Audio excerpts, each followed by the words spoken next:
High voltage DC transmission. Electric power transmission was originally developed with a direct current.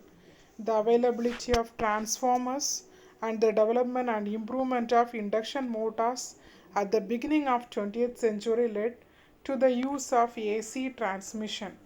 DC transmission now became practical when long distance were to be covered or where cables were required. Thyristors were applied to DC transmission and solid state valves became a reality. DC transmission now became practical when long distance were to be covered or where cables were required. Thyristors were applied to DC transmission and solid state valves became a reality.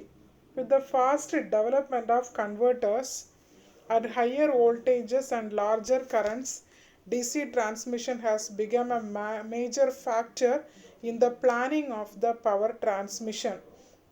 In the beginning of HVDC schemes, we are using mercury arc valves, invariably single phase in construction. In contrast to the low voltage, polyphase units are used for industrial application. In 1960, control electrodes were added to silicon diodes, it giving a silicon controlled rectifiers.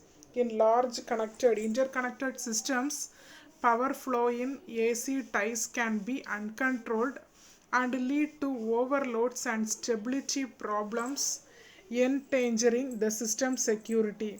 It is placed in a DC lines can overcome this problem due to the fast controllability of DC power and provide much needed damping and overload capability.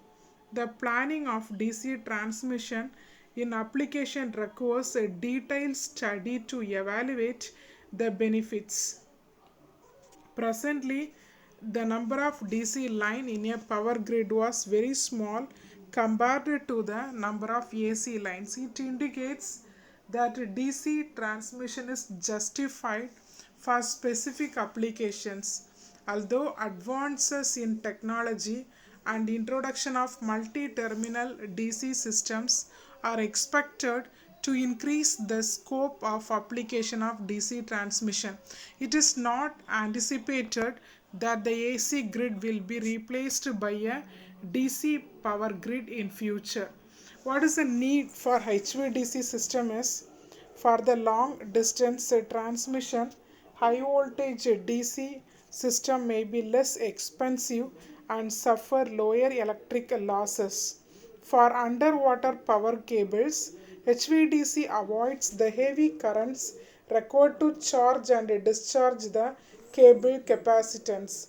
For short distance, high cost of DC conversion equipment compared to an AC system may still be warranted due to the other benefits of direct current links. HVDC allows power transmission between unsynchronized AC transmission system. HVDC also allows transfer of power between grid systems running at different frequencies such as 50 Hz and 60 Hz.